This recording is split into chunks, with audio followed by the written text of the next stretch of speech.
에스라 9장 1절에서 마지막 15절까지 말씀 한 절씩 교독합니다. 2일 후에 방백들이 내게 나와 이르되 이스라엘 백성과 제사장들과 레위 사람들이 이 땅 백성들에게서 떠나지 아니하고 가나안 사람과 헷 사람과 브리스 사람과 여부수 사람과 암몬 사람과 모압 사람과 애굽 사람들과 아모리 사람들의 가증한 일을 행하여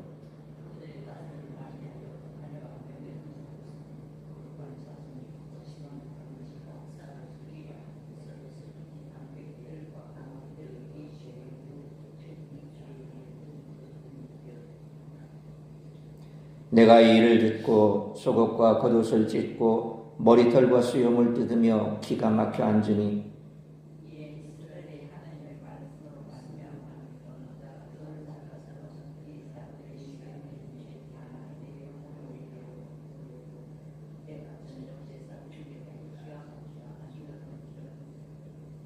저녁 제사를 드릴 때에 내가 근심 중에 일어나서 속옷과 겉옷을 찢은 채 무릎을 꿇고 나의 하나님 여호와를 향하여 손을 들고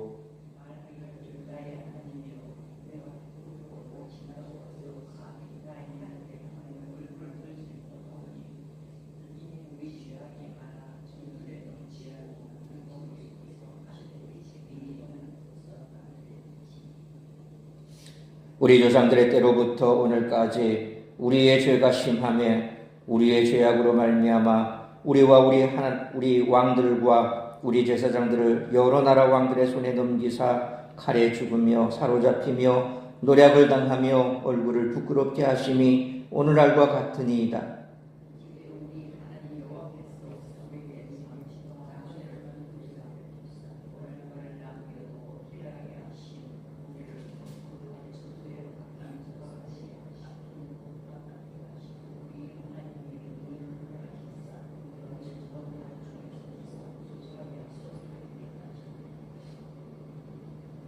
우리가 비록 노예가 되었사오나 우리 하나님이 우리를 그 종살이하는 중에 버려두지 아니하시고 바사 왕들 앞에서 우리가 불쌍히 여김을 입고 소생하여 우리 하나님의 성전을 세우게 하시며 그 무너진 것을 수리하게 하시며 유다와 예루살렘에서 우리에게 울타리를 주셨나이다.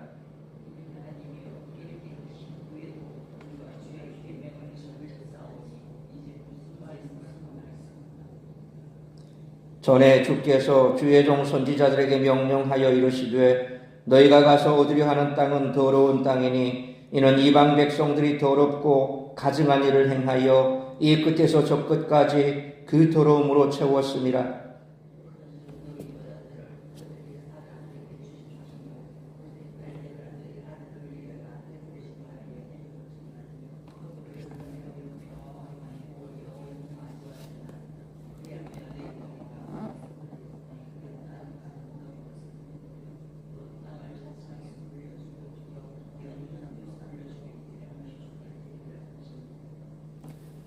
우리의 악한 행실과 큰 죄로 말미암아 이 모든 일을 당하였사오나 우리 하나님이 우리 죄악보다 형벌을 값없게 하시고 이만큼 백성을 남겨주셨사오니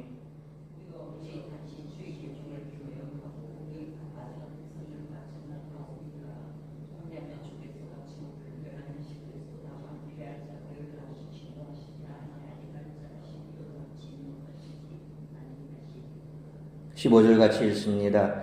이스라엘의 하나님 여호와여 주는 의로우시니 우리가 남아 피한 것이 오늘날과 같사옵거늘 도리어 주께 범죄하였사오니 이로 말미암아 주 앞에 한 사람도 감히 서지 못하겠나이다 하니라.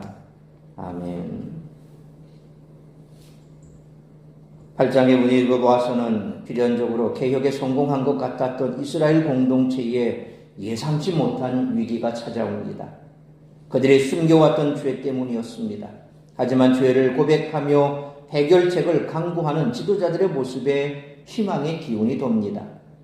죄의 문제를 해결하지 않은 채 하나님께 드려졌던 8장의 제사는 가식적일 수 있지만 이제 그것을 해결하면 하나님과 더 깊은 관계로 나아갈 수 있으며 공동체 전체가 바라는 새 이스라엘에 더 가깝게 다가갈 수 있을 것입니다. 에스라와 같은 지도자도 이스라엘을 개혁하는 일을 혼자 감당해낼 수 없었습니다. 그를 돕는 수많은 사람들이 주위에 있었고 그들을 적절한 시간에 그와 함께 일을 도모하기 위해 모여듭니다. 그들이 하나님의 말씀으로 인해 떠는 자였다는 사실은 성도가 공동체 안에서 협력하여 선한 일을 도모할 때 어떤 자세로 그것에 임해야 하는지를 잘 보여줍니다. 공동체의 죄 문제에 대해 깊이 슬퍼하는 에스라의 모습에서 우리들은 자신뿐만 아니라 자신이 속한 공동체의 문제까지 최선을 다해 돌봐야 함을 배우게 됩니다. 에스라는 문제 해결에 직접 뛰어들기에 앞서 먼저 기도합니다. 그 기도는 어떤 방식으로 문제를 해결하겠다는 바람이라기보다는 문제가 일어난 사실에 대한 철저한 회개였습니다. 공동체의 죄 문제에 대해 부끄러워하는 에스라의 모습은 유독 빛이 납니다. 죄를 부끄러워하는 신앙 공동체에는 희망이 있습니다. 왜냐하면 성도는 그 부끄러움으로 인해 가증한 일을 버리려고 에스라처럼 기도의 자리로 나아갈 것이기 때문입니다. 이상과 같이 비록 바사에 속국이기는 했지만 그래도 유대인들은 조상들이 살던 땅으로 가서 성전을 재건하고 다시 하나님께 제사를 드렸습니다.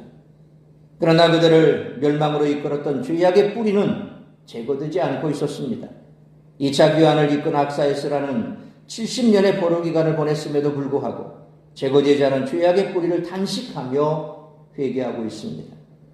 따라서 이와 같은 오늘 본문의 말씀을 통해 우리들이 깨달아야 할 것은 첫째로 1절로 4절 말씀처럼 성도는 종교 생활하는 것으로 만족하면 안 된다는 것입니다.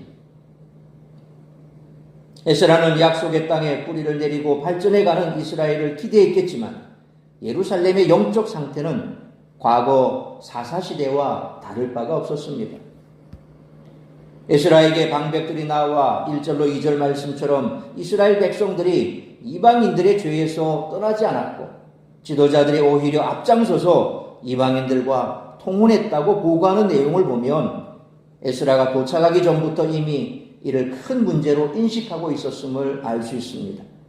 이방의 풍속을 따라 우상을 숭배했던 죄 때문에 바벨론에게 멸망을 당하고 70년의 포로기를 지냈던 자들이 이런 행위를 저지른 사실은 3절로 4절 말씀처럼 에스라에게 충격이 아닐 수 없었습니다. 조상들의 땅으로 돌아와 성전을 다시 지었다고 해서 하나님의 백성으로 회복되는 것은 아니었습니다. 중요한 것은 민족의 정신과 영혼이 변화되는 것이었습니다. 교회도 마찬가지입니다. 중요한 것은 우리의 영과 정신이라는 것입니다. 그러므로 종교 생활하는 것으로 만족할 것이 아니라 영과 진리로 예비하며 세상에서 구별된 삶을 살아가는 우리 모두가 되시기를 축원합니다. 두 번째로 5절로 9절 말씀처럼 성도는 구원의 은혜를 잊으면 안 된다는 것입니다. 현재 이스라엘의 상태가 조상이 이 땅에서 쫓겨났을 때의 상태와 다르지 않음을 깨달은 에스라는 5절로 7절 말씀처럼 애통해하며 하나님 앞에 부끄러움을 표현하고 있습니다. 이스라엘이 그 땅에서 성전을 짓고 제사를 드릴 수 있었던 것은 하나님이 잠시 은혜를 베푸셨기 때문입니다. 에스라는 8절 말씀처럼 이스라엘이 거룩한 초소에 박힌 못과 같다라고 표현하는데 이는 하나님의 진노로 인해 벌써 버려져야 마땅하지만 뽑아버리자니 힘들어서 내버려두는 못과 같은 그런 상황이라는 뜻입니다. 그래서 에스라는 9절 말씀처럼 이스라엘이 하나님 앞에 전혀 내세울 것이 없다라고 고백합니다. 우리가 영적 문제 앞에 두고 그것을 해결하는 가장 첫 단계는 에스라처럼 문제를 정확히 하나님 앞에 내놓고 하나님의 은혜를 고백하는 것입니다. 그러므로 하나님의 진노로 멸망할 수밖에 없지만 예수 그리스도 안에서 은혜로 구원받았기에 날마다 겸손히 하나님의 은혜에 감사하며 살아가는 우리 모두가 되시기를 축원합니다. 세 번째로 10절로 15절 말씀처럼 성도는 죄악에서 떠나 정결한 삶을 살아야 한다는 것입니다. 에스라는 10절로 11절 말씀처럼 하나님의 율법을 되새기고 있습니다. 이스라엘의 사명은 온 땅을 오염시키는 이방의 죄악을 심판하시고 거기서 벗어나 거룩한 백성으로서 그 그 땅에 존재하는 것이었습니다. 그 사명을 감당하기 위해서는 12절로 13절 말씀처럼 무엇보다 이방 민족들과 통혼하지 않고 그들의 죄를 따르지 말아야 하는데, 이들의 조상들은 그 죄를 범했기 때문에 그 땅을 빼앗기고 바벨론의 멸망을 당하여 쫓겨났던 것입니다. 그러나 지금 14절로 15절 말씀처럼 조상들이 범했던 죄를 다시 범하고 있으니 하나님이 자신들을 멸하신다고 한들 할 말이 없는 상황이 되어버린 것입니다. 이처럼 죄의 뿌리는 너무나 깊어서 우리가 깨어있지 않으면 반드시 우리의 신념과 생활을 휘감아 버립니다. 그러므로 죄를 단호히 차단하며 지속적으로 신념을 정결케 하고 말씀과 기도 가운데 깨어 세상에서 구별된 삶을 살기 위해 힘쓰는 우리 모두가 되시기를 축원합니다. 사랑하는 성도 여러분, 우리가 하나님의 은혜를 받고 복을 누리기 위해서는 무엇보다 내면을 바로 세워야만 합니다. 문제는 우리가 교회에서 직분을 얻거나 교회 건물을 세우거나 교회의 조직을 정비하는 등 외적 요소를 통해 문제를 해결한 것처럼 착각하는 데 있습니다. 말씀과 기도로 충만해지지 않고 주님이 원하시는 대로 행하지 않으면 하나님 앞에서는 더러운 자들에 불과합니다. 우리는 내면의 신앙부터 바로잡아야 합니다. 그러므로 하나님의 진노로 멸망할 수밖에 없지만 예수 그리스도 안에서 은혜로 구원받았기에 교회 생활하는 것으로 만족할 것이 아니라 영과 진리로 예배하고 날마다 겸손히 하나님의 은혜에 감사하며 살아가야 할 뿐만 아니라 죄를 단호히 차단하며 지속적으로 심령을 정결케 하고 말씀과 기도 가운데 깨어 세상에서 구별된 삶을 살아가는 우리 모두가 되시기를 주님의 이름으로 축원합니다. 기도하겠습니다. 걸어가신 아버지 하나님, 은혜와 사랑을 감사합니다. 오늘도 이 새벽을 깨워 말씀으로 예배로 하루를 시작하게 하시니 감사합니다.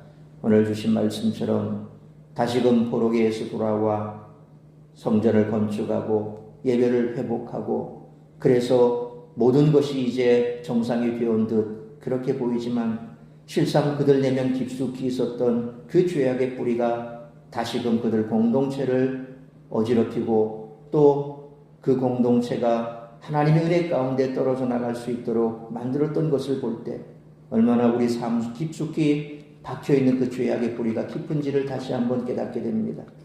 우리가 그것을 온전하게 해결하지 못한다면 우리의 삶 역시도 망가질 수밖에 없습니다.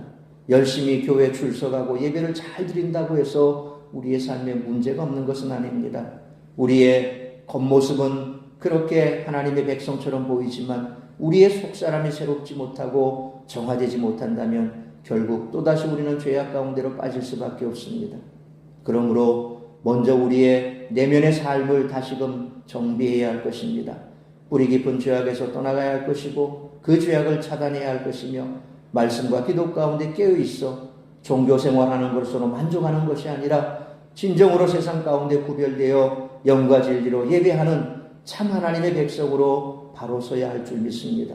오늘 이 아침도 다시 한번 우리 자신을 돌아보게 하여 주옵시고 진정으로 하나님의 백성다운 모습으로 새롭게 변화되게 하여 주옵시고 우리가 육체의 할례만으로 자랑할 것이 아니라 우리 마음의 할례를 받으라고 말씀하신 것처럼 우리가 다시 한번 새롭게 변화될 수 있도록 성령으로 충만케 하여 주옵시고 하나님 백성다운 구별된 삶을 살아가기 위해 힘쓰는 우리 모든 성도들이 될 수 있도록 은총 내려 주옵소서.